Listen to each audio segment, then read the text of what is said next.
watazamaji, karibuni katika kipindi chetu cha kila siku ndani ya Nuru Digital Media.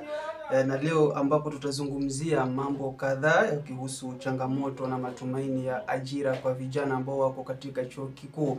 Na hasa leo tutapata mgeni kwa jina lake Omar Ndaro ambaye atatuelezea nafasi zake za ajira, hofu na wasiwasi anakabiliana nao pamoja na ndoto zake ambazo anaziota akiwa katika masomo yake hapa chuoni.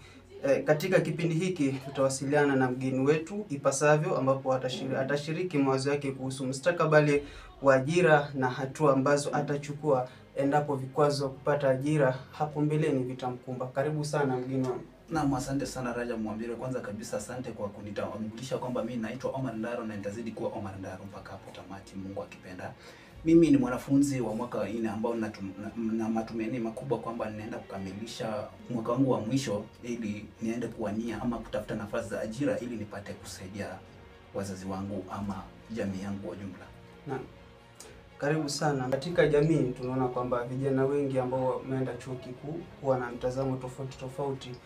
Je, unaona vipi kuhusu nafasi yako ya ajira endapo ukimaliza masomo yako? Naam, kila mwanafunzi anayesoma katika kuanzia tuseme shule ya msingi, shule ya upili hadi vyuoni huwa ndoto yake ni kubwa sana ama ana azima kubwa ya kupata ajira ili apate kusaidia wazazi ama jamii kwa jumla.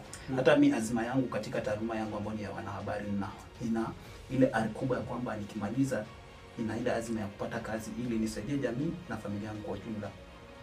Na je, kuna hofu, wasiwasi wote unaopata katika mustakabali wako wa ajira hapo mbeleni?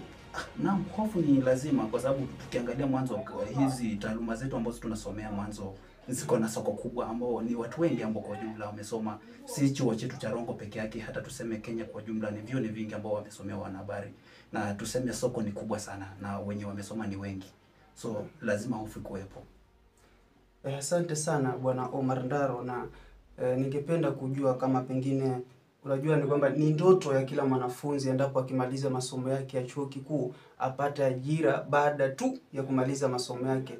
Na kwako iko vipi endapo utakosa ajira, hasa taaluma ambayo ulisomea? Naam, kivyo tunaambiwa mkulima anapolima shamba wakati wote anatarajia kupata mazao na wakati wote akuwe tayari kukosa mazao. Endapo mkulima amekosa yale mazao yake ambayo anatarajia, wakati wote anafaa kuangalia tuseme kazi nyingine ambayo itamsaidia kukidhi familia na jamii kwa jumla. Mimi endapo nitashindwa kupata ajira, bila shaka nitajihusisha kama tuseme nitarudi kama sehemu ya kulima ama ufugaji kama wa kuku vile, kwa sababu hata tukiangalia rais wetu wa Kenya ameanza hizo sectors za ufugaji wa kuku na ni mtu ambaye amepiga hatua. Kwa hiyo mimi sitakufa moyo endapo nitakosa ile nafasi ya ajira. Nitaingilia biashara zingine ili nipate kukidhi familia zangu na jamii kwa jumla. Asante sana Bwana Omar, na hapo ndipo tunapotamatisha mahojiano yetu ya siku ya leo. Historia yake Bwana Omar Ndaro inawapa changamoto vijana ya kwamba endapo utakosa ajira basi usikuwe na hofu yoyote ile. Chapa kazi, kwani rais wetu husema kwamba kazi ni kazi. Hadi kufikia hapo, nite Rajab Mwambire, maasalamu.